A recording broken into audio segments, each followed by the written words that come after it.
Ya, untuk tugas-tugas, Bu, permisi Bu, kemarin saya learningnya belum bisa Bu. Baru saya kirim oh, semua kemarin ya, Bu, minggu lalu saya kirim semua bisa diaktifkan videonya.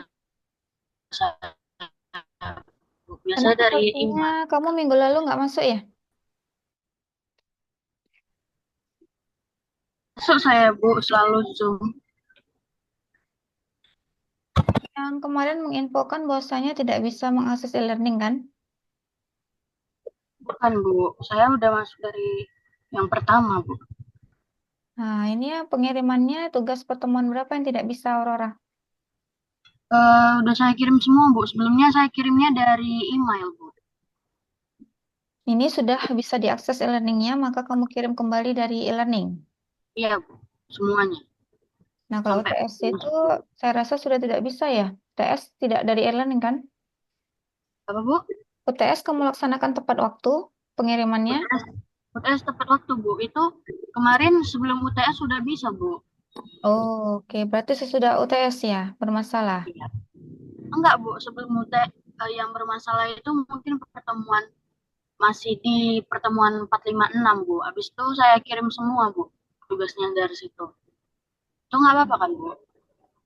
Ya, kalau misalnya kamu sudah mengirim dari email, kamu ragu mengirim dari e-learning, seharusnya diinfokan sama ibu. Karena kalau tugas dari e-learning itu, Aurora, ketika ibu download, maka itu jawaban mahasiswa kan terdownload semua per kelas. Saya udah chat Dan Ibu, Bu, tapi belum koreksi. dibalas. Saya Oh, udah japri. iya, minggu yang lalu. Berarti itu Iya, Bu. tertimpa mungkin ya, karena banyak mahasiswa yang ngechat. Kadang saya buka, tapi saya lupa untuk membalasnya. Jadi jangan sekali aja mengechat ibu. Kalau ternyata itu penting, ulangi lagi besokan harinya ya, Aurora. Jadi ini semua sudah disiapkan melalui e-learning juga ya. Iya, Bu. Nanti coba saya cek kembali. Karena sudah terdownload itu setiap pertemuan ketika saya download, maka semua akan masuk jawaban dari mahasiswa itu. Jadi kalau ternyata ada yang tidak mengirim, maka namanya tidak ada dalam kelompok penyelesaian tugas di pertemuan tersebut. Oke ya, ini sudah berapa orang? 87. Sepertinya masih tahun baru ya yang lain. Ya Moses, masih jalan-jalan ini Moses. Iya Bu, Semua tahun baru ya. Tapi kalau nggak kita laksanakan, nanti kita bingung gantinya.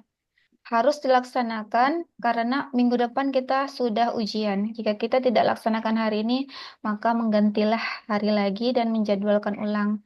Jadi ini nggak lama juga ya, nggak sampai kurang dari 1 jam saya rasa karena hanya 2 materi. Saya hanya menyampaikan poin-poin pentingnya aja. Kira-kira sudah bisa kita mulai? bisa Bu. Bisa ya, tidak ada Bisa, lagi bisa Bu. pertanyaan. Nah, saya mau selain Aurora, ada lagi yang mau menginfokan tentang tugas?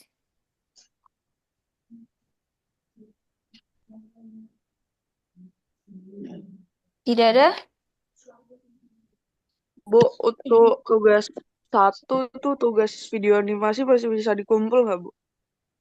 Apa kendalanya? Kalau alasan yang bisa diterima, bisa diaktifkan Ini videonya Sinta. bisa Bu.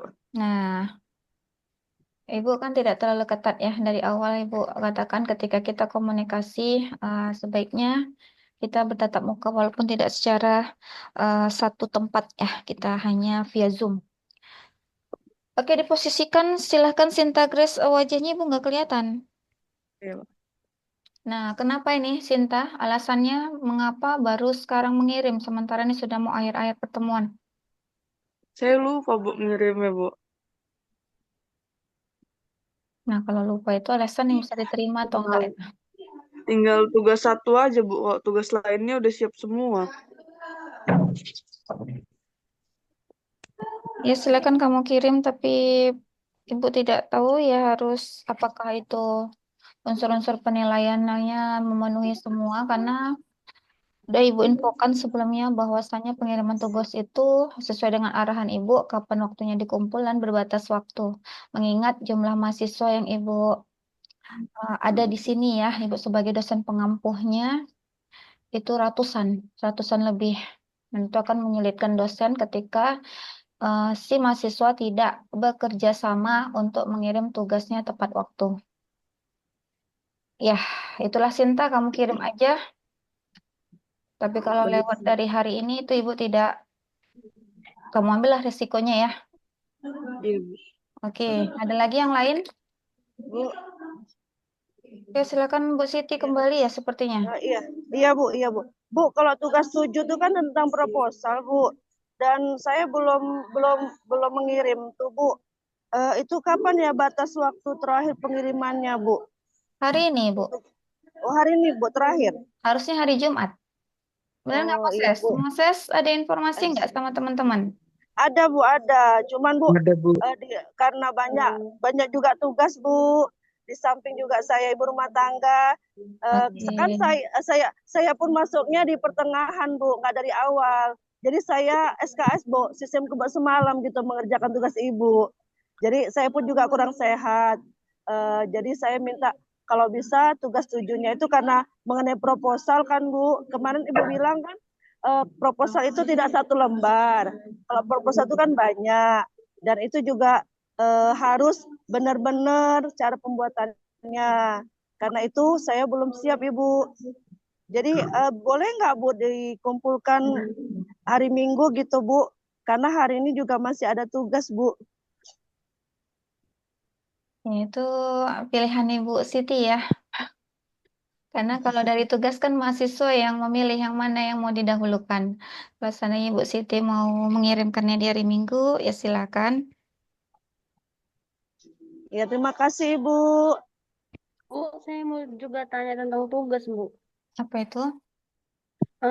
Kemarin saya udah sempat jawab sih, Bu, tentang tugas pertama buat video tentang sejarah pertumbangan bahasa Indonesia.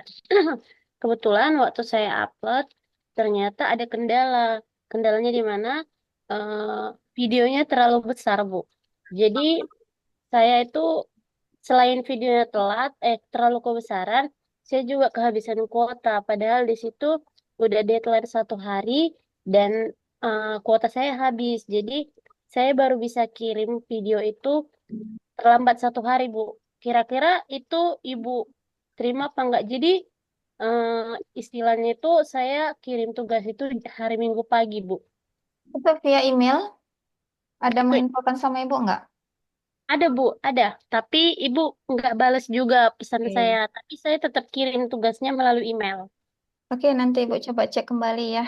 Karena kan Ibu sampaikan tadi, Teresia, bahwasanya mahasiswa Ibu banyak. Kadang nyelip itu, sama-sama Ibu buka, atau satu lagi belum Ibu balas. Iya, Bisa Bu. beberapa hari kemudian Ibu balas. Gitu. Ya, jadi sebaiknya kalau ternyata tidak Ibu balas ya di WA kembali. Nah, untuk telatnya itu 1 hari, ya mau bagaimana lagi ya? Dengan alasan yang kuota tadi ya. Iya, Bu. Karena, karena videonya tuh kebesaran. Oke, nanti saya coba cek kembali ya. Tapi saya tidak tahu juga ini. Saya juga dikejar waktu. Kenapa dikatakan seperti itu? Dosen punya tanggung jawab untuk mengupload nilai, ya, mengupload nilai, merumuskan nilai itu dari 5 aspek. Yang pertama nilai sikap, ya, kemudian ada yang namanya nilai tugas, nilai kelompok, nilai UTS, dan nilai UAS. Jadi kalau nilai sikap saya ambillah ketika saya lihat ada etikanya dalam berkomunikasi, nah itu akan saya lebihkan nilainya. Tapi kalau hanya diam-diam saja itu yang saya akan buat standar nilainya, karena saya tidak bisa mengenali ya kalau posisinya hanya diam dan kita berbatas pembelajaran via Zoom. Nah, ada lagi selain si Teresia? Tidak ada. Oke, kita mulai ya. Saya tidak lama, saya katakan tadi karena saya juga ada kegiatan. Jadi saya sampaikan poin-poin pentingnya untuk di pertemuan ke 13, yaitu tentang membuat makalah. Ya, sebenarnya itu ada artikel juga. Tapi kalau seandainya nanti ada kesempatan di pertemuan 15, saya akan tampilkan satu bentuk artikel. Nah, di situ kita akan lihat salah satu template dari penulisan artikel yang dipublish pada jurnal Sinta. Untuk hari ini kita akan membahas tentang makalah, ya. Pernah tahu nggak apa itu makalah? Makalah. Tahu, Bu? Nah, coba tadi ada yang cewek kayaknya. Ibu Siti ya, Bu? Iya, Bu. Nah, apa itu makalah, Bu Siti? Ya, makalah itu adalah seperti sebuah buku yang buku panduan, Bu. Makalah itu buku panduan untuk mahasiswa atau pelajar agar dia bisa lebih memahami tentang isi dari materi. Itu yang saya ketahui tentang makalah, Bu. Kalau dibilang buku, dia belum buku yang ber-ISBN ya, masih bentuk-bentuk karya tulis ya, benar Bu Siti ya? Iya. Iya, Bu.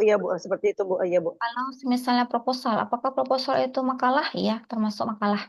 Iya, termasuk, Bu. Bagian proposal, masih ingat ya? Dimulai dari Pendahuluan, Bu. pendahuluan di luar dari cover, daftar isi, abstrak Cover, ya. iya. Pendahuluan. Iya, Bu. Terus apa namanya lagi? Ada Bab, ada bab, Bu. Bab. Bab bab 1 itu pendahuluan. Kemudian ada yang namanya bab 2, yaitu landasan teoritis atau disebut juga dengan tinjauan pustaka atau disebut juga dengan kerangka teoritis ya, banyak istilahnya. Nah, yang di bab 3 itu apa namanya? metodologi penelitian, Bu. Metodologi penelitian atau metode penelitian. Nah, di bab 4 apa namanya? Kalau dia udah bentuknya mau mengarah ke laporan tertulis atau skripsi, pastinya di situ ada yang namanya hasil dan pembahasan. Nah, yang di bab 5 itu biasanya dikenal dengan istilah umum, kesimpulan, dan saran. Nanti dengan daftar pustaka. Setelah itu jika ada lampiran, maka cantumkanlah lampiran di bagian yang terakhir untuk memperjelas apa yang kita tuliskan di dalam suatu karya tulis ilmiah. Ya, begitu juga dengan makalah, mirip ya. Jadi makalah itu kemampuan kita juga dalam menulis ya, melibatkan langkah-langkah terstruktur. Nah, hasil dari karya tulis, namun dia juga harus mengikuti langkah-langkah, tidak bebas ya, tidak bersifat imajinatif, tidak. Kita harus mengikuti ada prosedur, ada tahapan-tahapannya yang sifatnya jelas dan tersistem. Sistematis, ada urutannya, tidak boleh ada asal-asalan ya di situ. Maka dikatakan dia sistematis dan jelas. Nah, kemudian di sini ada struktur umum makalah. Hampir mirip ya? Iya, Bu. Nah, ada yang menutupnya dengan kesimpulan dan saran. Nah, di sini kita akan membahasnya tentang judul, abstrak, pendahuluan, kajian teoritis, metode penelitian, kemudian pembahasan atau isi. Kesimpulan dan saran juga bisa nanti ditambahkan ya. Nah, kira-kira itu diingat. Jangan nanti pas waktu membuat proposal, tiba-tiba hilang pendahuluannya, langsung ke bab 2. Tidak boleh, karena sudah belajar bahasa Indonesia, sebaiknya yang dasar dari penulisan dalam suatu karya tulis kita sudah tahu. Seperti saya sebutkan tadi, ya, dari bab 1, kemudian ditutup dengan bab 5, yaitu kesimpulan dan saran.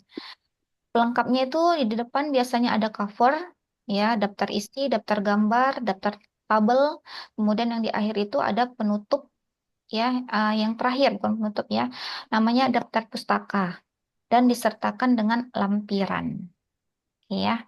Nah, ini ada struktur umum makalah, ini yang umum. Semua topik ya biasanya memakai bentuk umum yang seperti ini. Dimulai dari judul, ada abstrak. Nah, untuk ringkasan abstrak ini bebas ya. Bisa 150 sampai 250 kata.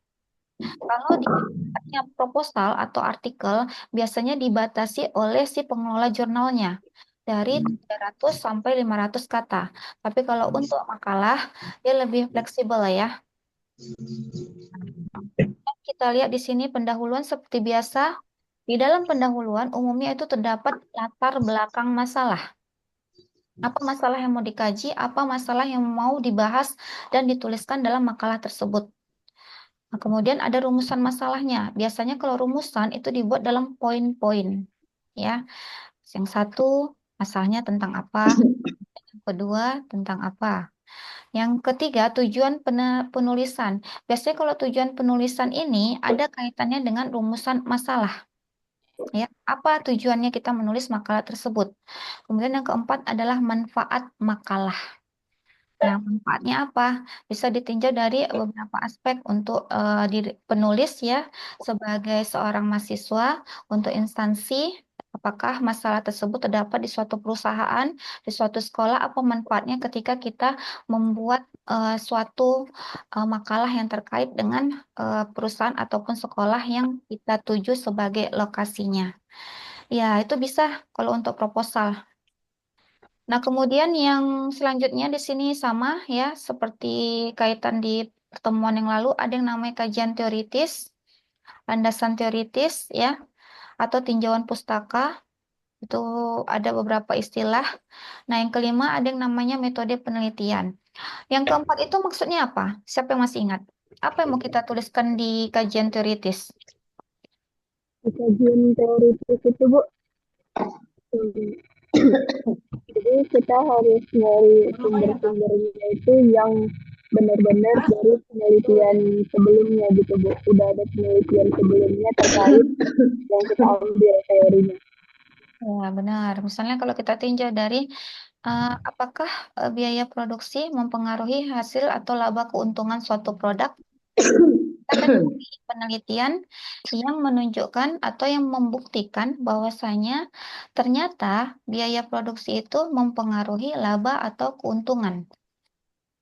Ya, ketika suatu perusahaan memproduksi produk barang ya, maka akan ada biaya produksinya, benar nggak? Benar, Bu. Benar, Bu. Minimalkan pastinya ada kaitannya dengan keuntungan. Nah, itu akan kita penelitian. Nah, itu harus kita buat datanya dan kita masukkan ke dalam kajian teoritis. Di kajian teoritis atau landasan teori ini biasanya kita mencari pendapat-pendapat atau hasil penelitian orang lain yang bisa memperkuat apa yang mau kita teliti dalam penelitian kita. Jadi kalau variabelnya kita tentang biaya produksi, carilah judul penelitian orang lain yang biaya produksi, ya, atau ada kaitannya dengan misalnya pembelajaran metode discovery learning, ya, problem solving. Nah, kita cari penelitian orang yang pernah melakukan penelitian dengan judul seperti itu. Itu namanya penelitian relevan. Oke ya. Nah, kemarin sudah saya tugas di tugas pertemuan berapa itu yang saya suruh cari artikel? 10, Bu. 10, Bu. Kita gunanya, kenapa saya bilang cari di Google Scholar, mana tahu nanti sudah sampai di tahap akhir semester dan sudah untuk membuat karya tulis berupa skripsi atau jurnal, kita mencari penelitian orang lain. Di Google Scholar, rentang tahunnya juga bisa kita tentukan di situ. Jangan mengambil tahun yang terlalu lama. Nah, karena jadi memang selalu dilakukan ya, tidak hanya sekali, misalnya satu orang di tahun 2000 melakukan penelitian ini. Kemudian di tahun 2012 ada lagi yang lebih lama. Nah, sebaiknya kita ambil yang terbaru. Ya, oke, yang ini lanjut. Saya rasa sudah ini kesimpulan ya. Ada kesimpulannya nanti tadi tambahkan ya. Termasuk saya katakan tadi sudah ditambahkan itu ada kesimpulannya. Kemudian daftar pustaka ini menggunakan Mendeley. Ya, cari tahu dari sekarang bagaimana membuat Mendeley.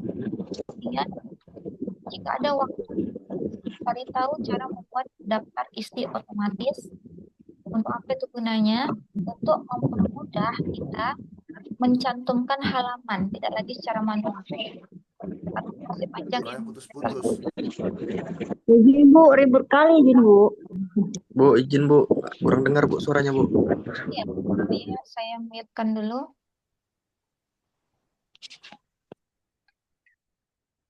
Udah, oke.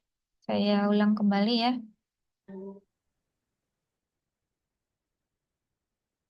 Nah, Di sini kita bisa lihat daftar pustakanya yang umum sekali digunakan itu apa, ya. American, ada dia di sini di Mendeley yang pernah saya, ya. Bahwasanya apa ini sering digunakan oleh peneliti tingkat mahasiswa perguruan tinggi untuk mencantumkan setiap kutipan yang diambil, baik itu ada di bab 1, bab 2, bab 3, akan termasuk secara otomatis di dalam daftar pustaka. Jadi kita tidak mengetiknya secara manual lagi. Yaitu sangat memudahkan seorang penulis dalam membuat suatu karya tulis. Berikut juga dengan membuat daftar isi, itu ada daftar isi otomatis. Tidak lagi kita membuat titik-titik. Tahu kan daftar isi ya? Iya, Bu. Ada titik-titiknya nggak itu? Ada Ada yang di mana, Bu? Bagian depan Ibu, yang misalnya pendahuluan titik-titik-titik halamannya. Oh iya, Bu, iya tahu, Bu, tahu. Ada, Bu, ada. Kita tidak mengerti tentang daftar isi otomatis. Kita akan membuat titik-titik itu secara manual, benar ya? Tapi kalau kita Oh iya, Bu. punya kemampuan membuat daftar isi secara otomatis, itu akan memudahkan sekali. Ya, nanti setiap perubahan halaman akan berpengaruh dia juga berubah secara otomatis ke daftar isi. Tidak lagi kita mengganti secara manual. Ya, jadi dari sekarang sebaiknya itu dicari. Banyak sekali tutorial ya untuk membuat karya tulis yang bisa didapatkan dari YouTube. Nah, dicari tahu dari sekarang, ambil ilmunya dan diterapkan. Jangan yang saya bilang ini sekilas lalu tiba-tiba nanti saat menulis skripsi baru dipelajari. Itu sudah bingung ya, karena dikejar oleh waktu. Kalau Iya. kemampuan Izin, atau Bu. Boleh diulang, Bu. Yang tadi kami tidak jelas, Ibu. mana Ibu Siti? Boleh diulang dari yang di belakang tadi, Bu. Nih, buka. Lampiran kesimpulan. Tadi ada Ibu mengatakan tapi kurang jelas kami yang perlu jadi catatan khusus untuk kami, Bu. Catatan khususnya tadi saya infokan Ibu untuk membuat daftar isi otomatis ya. Heeh. Downloadlah aplikasi Mendeley. Hmm. Aplikasi pendukung kita dalam menulis suatu skripsi. Jadi jangan nanti ketika sudah masuk semester, itu semester akhir biasanya semester 7 bisa, semester 8 itu menulis skripsi ataupun jurnal, baru mempelajari semuanya, itu tidak lagi masuk. Ya, ujung-ujungnya nanti akan menempahkan skripsi itu ke orang lain dan sebaiknya itu dihindari. Ya, kalau bisa kita buat sendiri. Kalau kita sudah menggantungkan skripsi kita atau kita bergantung kepada namanya itu kalau nggak salah saya calo ya, calo atau Iya, Bu. calo jasa pembuat skripsi. Nah, kita bisa dimanfaatkan.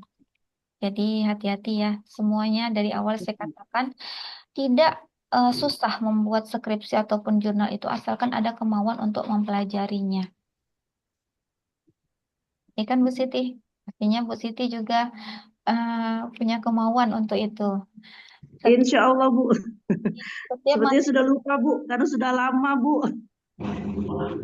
Setiap mahasiswa kalau sudah masuk perguruan tinggi, tekadkan saya harus menghasilkan satu karya tulis dengan hasil karya saya sendiri, bukan hasil karya orang lain. Bagaimanapun kita nanti di seminar diuji, ditanya, dijatuhkan sama pembanding, maka berusaha kita untuk mempertahankan. Tanggung jawab untuk mempertahankan skripsi itu ada pada si penulis atau si peneliti, bukan kepada gacok. Ya. Jadi kalau kita menyerahkannya kepada gacok, adakah gacok di situ? Tidak ada. Jadi punya semangat untuk itu ini di awal. Janganlah sampai ya. Saya sering informasikan kepada mahasiswa akan bisa, akan mampu jika muncul niat dari diri sendiri. Tapi kalau sudah dari awal malas, ya tidak mau, ya tidak ada beban ininya. Kalau misalnya ya kita mengatakan ini hasil karya tulis saya sendiri, akan lebih bangga ya. Bagaimanapun bentuknya. Jatuh bangun kita dalam membuat sesuatu daripada kita menghasilkan sesuatu yang perfect tapi bukan hasil karya kita sendiri. Ya itu sekilas aja Ibu, mahasiswa yang lain. Nah ini adalah tips penulisan makalah seperti biasa. Pahami tujuan, tentukan jenis makalah. Makalah sifatnya ilmiah enggak? Kalau ilmiah contohnya proposal. Kemudian ada yang deskriptif, ada yang bersifat analitik ya. Kemudian argumentatif, yaitu banyak sekali jenis-jenis makalah. Umumnya kalau di tingkat perguruan tinggi kita menjurus ke ilmiah. Ya, makanya ada struktur yang tidak boleh lewat dari ataupun kita buat-buat sendiri. Tiba-tiba nanti bab 2-nya hilang, tidak boleh. Harus disusun sesuai dengan bentuk ataupun struktur yang ada pada suatu makalah. Riset mendalam. Kira-kira apa arti riset mendalam ini? Penelitian, Ibu. Iya, benar Ibu Susi. Riset mendalam. Kita meneliti, ya, kaitannya dengan penelitian. Meneliti bisa dari hasil penelitian orang lain. Kita lihat, kita baca. Ada nggak sambungannya dengan yang mau saya buat? Kalau nggak ada, ya di skip, dilewatkan. Kita cari lagi. Nah, sampai banyak jurnal-jurnal, buku yang bisa mendukung tulisan kita dalam karya tulis berupa skripsi ataupun jurnal. Umumnya jurnal itu juga melalui proposal ya. Jadi jangan berpikir kalau kita nanti jalur jurnal, tugas akhirnya akan menulis hanya sekitar 8-15 halaman, tidak. Itu dimulai dari proposal dulu. Proposal diseminarkan ya seperti biasa sama dengan skripsi. Kemudian setelah disetujui, baru di situ kita mencoba untuk menulis yang namanya artikel atau jurnal ilmiah. Dengan dasar bahwasanya sudah kita tentukan kemana kita mau publish. Kalau di prodi manajemen, setahu saya itu paling rendah Sinta 5 dan Copernicus. Ya, kalau untuk jurnal.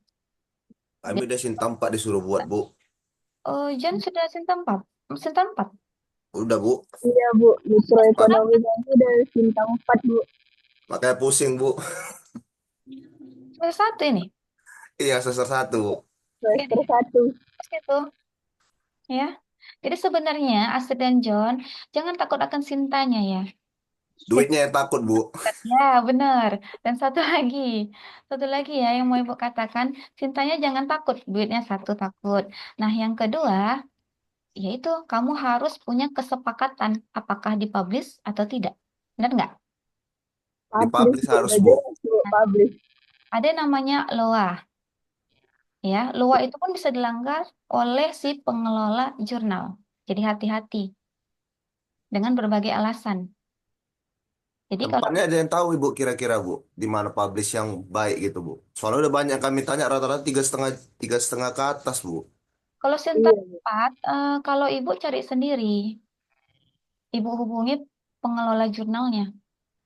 Tapi kalau kamu melalui itu, nah ada juga itu namanya calo jurnal. Oh, nggak Oh, pakai berarti calon jurnal kalau kan, Bu. yang nggak pakai calo itu seharusnya di bawah 1 juta gitu, Bu. Fast track kan?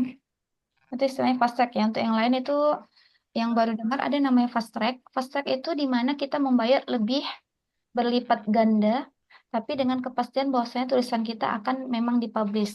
Tapi kalau kita dari jalur normal ya, kita cari sendiri, tapi itu tadi kita perjuangan keras dengan berbagai revisi ya. Ada berbagai tahapan itu. Yang pertama kita submit dulu, ya kan? Yang kemudian Iya. yang kedua di review. Yang ketiga ada copy editing. Nah, yang keempat itu namanya ada yang namanya production. Itulah dia finalnya. Bahwasanya jurnal kita memang akan diterbitkan dengan jadwal yang sudah ditentukan oleh pengelola jurnal. Nah, jadi kalau yang John bilang itu 3,5 juta, Ibu katakan itu bukan langsung ke orangnya, itu melalui orang lagi. Lalu. Karena setahu Ibu, Sinta 4, itu kisarannya 8,5 ya, 850.000. Ibu pernah. Kalau Sinta 3 itu memang agak mahal, itu 1,5 juta. Ibu pernah publish. Jadi cari-cari sendiri, ya kalau nggak bertanya sama dosennya. Gimana Pak yang bisa saya langsung? Tapi kalau kamu bertanya sama yang sampai 3,5 juta, 3,5 juta kan John? Iya, iya, Bu. Banyak banget. Itu fast track, Astrid ya. Fast track itu tadi berlipat ganda dari biaya yang seharusnya. Jadi sebaiknya itu dihindari memakan uang juga, kecuali kondisinya penting dan ada beberapa orang dalam satu kelompok, silakanlah berbagi biaya itu.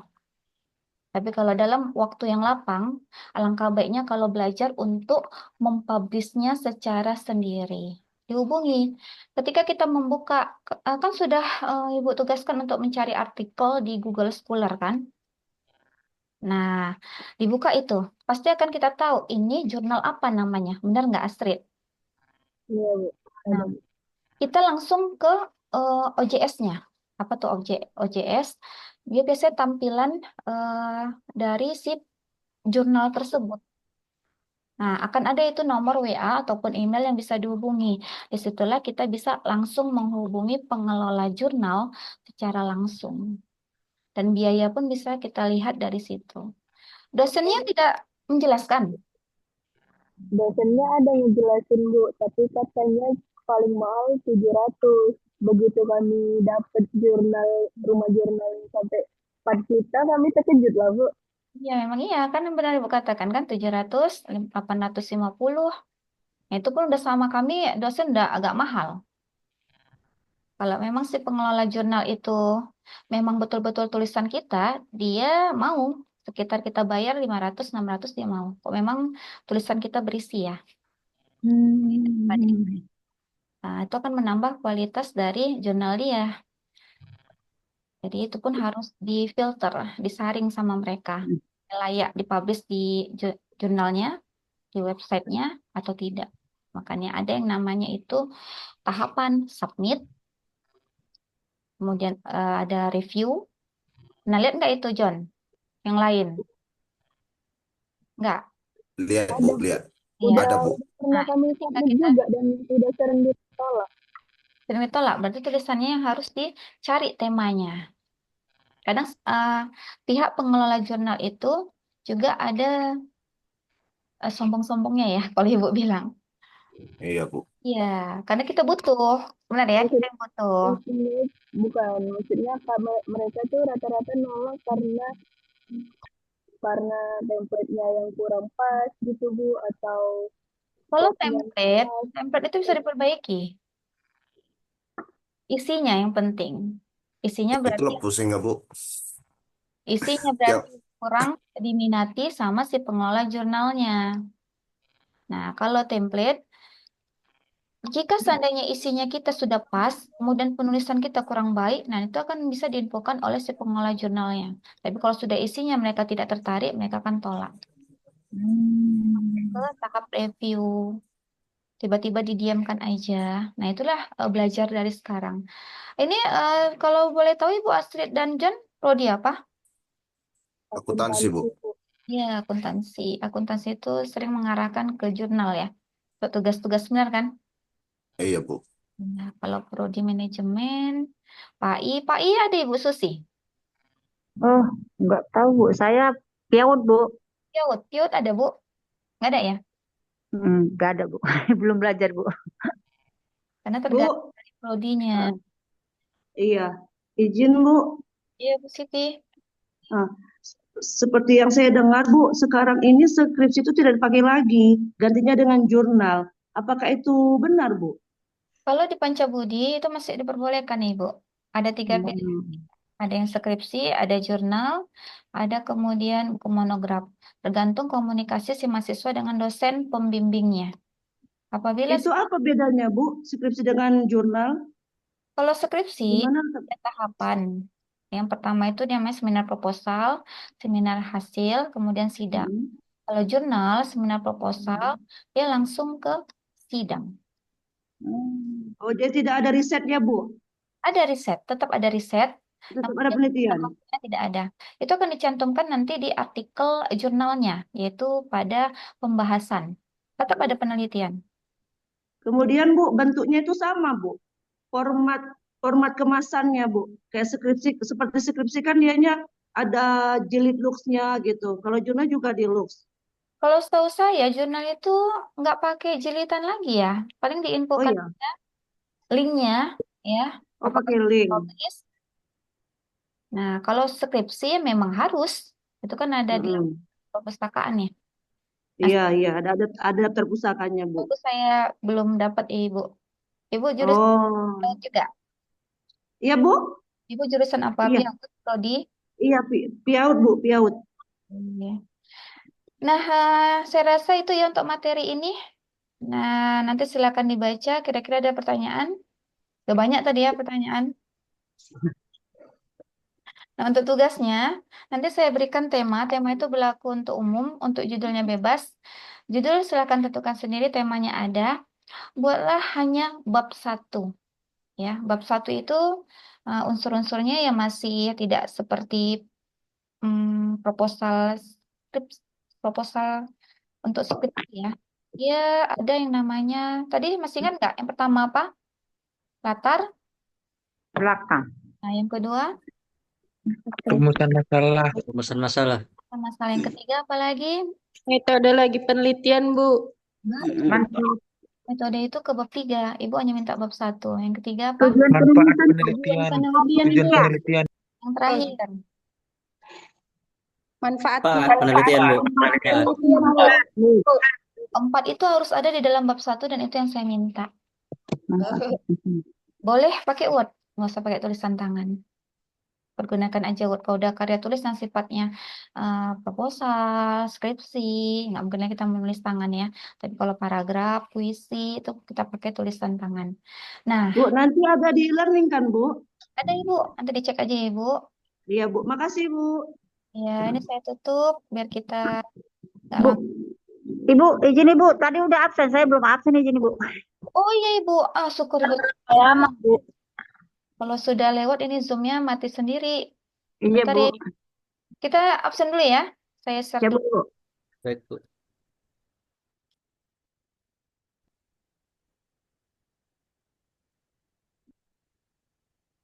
Oke Ibu, seperti biasa mahasiswa-mahasiswi saya, lihatlah di icon ya, lambang seperti percakapan, itu saya kirimkan link absensi, bisa diisi segera untuk 2 pertemuan ini.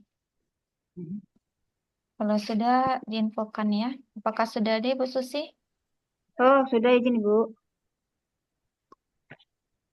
Boleh diisi. Bu, untuk pengumpulan tugasnya berapa lama ya, Bu? Pengumpulan tugas itu 1 minggu lah. Itu nggak banyak ya. Aurora yang bertanya ini. Iya, Bu. Nggak banyak kalau bab 1 itu. Dan ini nggak seperti proposal, hanya makalah. Berkreasi aja menulis, ya. Tuliskanlah itu dengan mengetik. Mau nanya, Bu, Ya, boleh. Istrid. kalau metode penelitian itu, misalkan kita kan nggak benar-benar meneliti data sumber, itu kita tetap pilih kualitatif kuantitatif dan kita rincikan semuanya atau gimana, Bu? Coba ulang Astrid. Yang lain suara Astrid jelas. Sama Ibu nggak jelas. Nggak jelas, Bu. Ya, susah Ibu Nggak nanti jelas. salah jawab pula. Coba ulang Astrid. Kalau misalkan kita penelitiannya itu nyari data, bukan data primer, data sekunder gitu, Bu. Nah, gitu. Jadi kita bikin metode penelitiannya, kita rincikan yang sejelas-jelasnya kayak yang dilakukan orang-orang itu di jurnal-jurnal orang atau gimana? Atau kita sekedar menjelaskan bahwa itu data sekunder aja gitu. Atau beda data primer dengan data sekunder, Astrid? Tahu, Bu. Apa itu? Coba. Data primer kan kita cari sendiri, kita meneliti terus kita dapat datanya sendiri. Kalau data sekunder kita lihatnya itu dari jurnal orang lagi datanya gitu. Itu namanya kepustakaan. Ada lagi data sekunder yang kita ambil langsung dari perusahaan. Seandainya kamu meneliti nih, lokasi penelitian di perusahaan A. Nah, kamu minta sama perusahaan tersebut itu juga termasuk data sekunder. Ya. Jadi kalau Astrid katakan harus yang jelas-jelas, itu tadi pertanyaannya kan? Nah, yang memang harus. Namanya saja karya ilmiah. Mana boleh sekedar-sekedarnya. Misalnya ada rentang tahun. Saya ambil aja misalnya kaitannya ke gaji ya. Untuk prodi manajemen. Gaji. Mau diteliti. Diambillah periode untuk 2 tahun. Maka yang 2 tahun itu harus kita ambil dari perusahaan. Berapa besaran gajinya dari setiap karyawan dengan golongan-golongan tertentu. Karyawan itu juga ada golongan. Jadi tidak bisa kita asal-asalan. Itu akan ditanyakan oleh pembanding. Dan akan muncul pertanyaan-pertanyaan yang bisa menjatuhkan kamu kalau data kamu tidak lengkap. Ya, jadi memang harus Jelas bukan sekedarnya. Jadi kalau misalkan kita ngambil data cuman dari website dari perusahaan terkait gimana, Bu? Dari website, website Iya, itu website perusahaan terkait, misalkan kayak website Shopee atau website Netflix langsung gitu. bisakah itu dipertanggungjawabkan? Nah, kecuali dijadikan sebagai penelitian relevan ya. Website, bisa itu. Sebaiknya langsung ke, misalnya kamu ada kenalan, bekerja di Shopee, ya gitu maksudnya kan. Kamu harus komunikasi dengan orang tersebut. Jadi tidak bisa asal-asal mengambil, itu bahayanya. Ya, kalau kita tinjau ya, namanya saja karya ilmiah. Ada kepastian di situ. Website, website itu sudah memang dari Shopee-nya langsung. Iya, maksudnya website si Shopee atau si Netflix-nya langsung gitu, Bu. Kalau dari Shopee-nya langsung yang kamu cantumkan nanti di bawah datanya dari mana. Dan memang harus bisa kamu pertanggungjawabkan seandainya si pembanding mendapatkan informasi atau data yang berbeda dengan data yang kamu dapatkan. Misalnya muncul website Shopee yang lain. Harus bisa kamu pertanggungjawabkan. Untuk data itu penting. Jadi tidak boleh asal dikarang-karang. Ya. Makanya kalau dalam penelitian ada itu unsur yang namanya kejujuran. Tidak boleh mengarang data. Seandainya mengarang data, tiba-tiba kena di pembanding, nah itu bisa diulang. Memakan waktu, memakan juga biaya. Jadi hati-hati. Adakah yang lolos? Iya, satu-satu ada. Bagi dosen yang tidak teliti. Namun kalau kenanya nanti yang diteliti, dosen yang memang jeli dia akan data, dia cari informasi apakah benar informasi yang kamu tulis itu, dia banding, dia tanyakan ke kamu. Nah, kamu harus punya pertanggungjawaban atas data yang kamu ambil dan kamu muat di karya tulis kamu. Jadi harus kuat ini pertanggungjawabannya karena diseminarkan. Apalagi yang sifatnya dipublish untuk jurnal, semua orang bisa lihat, jadi hati-hati. Kalau skripsi itu belum dipublish ya Astrid ya. Nah, itu masih di lingkup universitas, Pancabudi, ya. Kalau sudah namanya jurnal, itu bisa diakses orang, bisa dari Jawa, bisa dari Kalimantan. Jadi hati-hati kalau jurnal ini. Nah, ada lagi pertanyaan? Sudah? Ini sudah Bu semua nih, kayaknya sudah. Oke, ini saya lanjut ya. Yang pertemuan terakhir itu terkait dengan surat. Tahu surat nggak? Apa itu surat?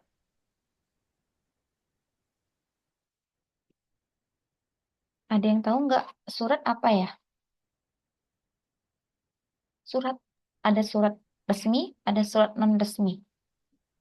Alat penyampai pesan, Bu, Nah, secara tertulis. ya, tertulis. Adakah surat digital sekarang, Bu Siti? Ada, Bu. Nggak ada. Namun di sini saya menugaskan untuk menulis secara, kalau bisa manual lah ya. Tapi kalau memang mau SPS Word juga, nah itu hanya selembar. Kalau saya tampilkan bentuk daripada surat itu ada dua jenis ya, umumnya. Nah, sebentar ya, saya tampilkan dulu.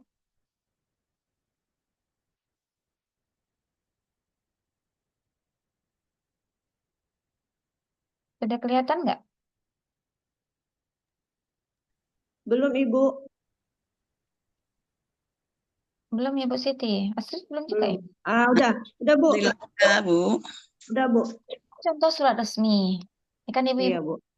Ada kop suratnya ya, Bu. Surat resmi. Iya. Nah, ini contoh surat resmi. Sebelum kita ke slide-nya, apa beda surat resmi dan surat non-resmi? Siapa yang masih ingat? Surat resmi itu apa? Surat non-resmi apa? Kalau surat resmi bersifat formal, kalau surat tidak resmi tidak bersifat formal, Bu. Dari bahasanya bagaimana, Moses? Surat resmi itu. Kalau kalau surat resmi itu harus ada kopi suratnya, Bu. Resmi dia kayak contohnya surat pemerintahan maupun lembaga. Kalau surat tidak resmi itu kayak surat cinta dia, Bu. Dibuat dari apanya, Bu? Iya betul. Surat izin orang tua murid kepada guru. Guru. Itu gimana itu, Moses? Resmi atau non resmi? Itu resmi, Bu. Karena dari lembaga instansi, Bu. Dari orang Ada dengarkan Ibu kalau simak dari orang tua ke guru. sekolah itu enggak, Bu? Iya, namun bahasanya harus bahasa yang bagus ya. Karena posisi kita kan sebagai wali murid. Jangan kita karena non resmi, oh saya pakai asal-asalan aja deh. Halo, Bapak, apa kabar? Anak saya permisi dulu. Nggak seperti itu kan? Nah, pasti ada bahasa yang kita susun, walaupun surat tersebut termasuk surat non-resmi, tapi karena kita tujukan ke lembaga, yaitu instansi sekolah, maka tetap kita pakai bahasa yang sesuai dengan EYD ataupun bahasa formal. Benar nggak, Moses? Benar, Bu. Benar, Bu. Nah, kalau dilihat di sini, ini contoh ya. Ini contoh udah lama sekali, tahun 2019. Kira-kira ini tentang apa? Rapat wali murid, Bu. Iya, rapat wali murid. Siapa yang menulisnya? Ada di bawah. Kepala Sekolah. Administrasinya, Bu. saya tanya, organisasi, misalnya surat tersebut dikeluarkan dari suatu organisasi, misalnya Karang Taruna. Surat resmi atau surat non Resmi, Bu. Iya, benar ya Bu Siti. Yang lain? Enggak. Nggak ada, lupa bawa ya. Apa yang dibawa itu? Jahriyatul? Masuk suaranya itu. Oke ya, jadi sebenarnya ini sudah kita lewati. Jadi untuk tugas di pertemuan ke-14, saya meminta mahasiswa dan mahasiswi saya beserta ibu-ibu untuk membuat satu contoh surat resmi. Dikarang aja ininya, kop suratnya ya. Karena kalau surat non resmi saya tugaskan itu terlalu gampang. Surat non resmi itu kan gampang ya. Jadi terlalu mudah, terlalu sederhana. Saya minta berkreativitaslah untuk membuat kop suratnya. Boleh itu dengan Word, ya silahkan. Atau di copy, carilah di Google ya. Yang ada lambangnya, misalnya lambang Karang Taruna. Tempelkan di situ. Word tahu kan cara mengkopinya? Mengcopy lambang atau ikon? Tahu, Bu. Tahu, Bu. Tahu, Bu. Bu. Izin Bu sayang, Bu, boleh izin, kita Bu. pakai kop sekolah kita? Boleh, Bu, pakai ke sekolah kami, Bu. Bu, kalau udah ada mantap itu Bu ya. Boleh, Boleh Bu. ya, Bu. Surat sekolah. Boleh. Tapi dengan Terima kasih, Bu. kali Bu ya. Dengan nanti Terima kasih. Oke Bu. Ya. Nah, silahkan nanti lampirkan tanda tangan mahasiswa saya di sini ya. Tanda tangan kepala sekolah, Mau Bu. jadi apa? Misalnya mau jadi direktur, silahkan tuliskan direktur. Itu kan harapan ya. Mudah-mudahan nanti selesai lulus dari Pancabudi bisa jadi direktur. Ada yang Amin. Amin. Amin. apa? Itu adalah kreativitas kita. Jangan terlalu kaku juga untuk tugas. Silakan ini berkreasi ya. Nah, saya rasa untuk slide-slide yang sebelumnya itu bisa dibaca nggak? Bisa, Bu. Ya, karena saya juga ada kegiatan hari ini, saya nggak bisa lama-lama.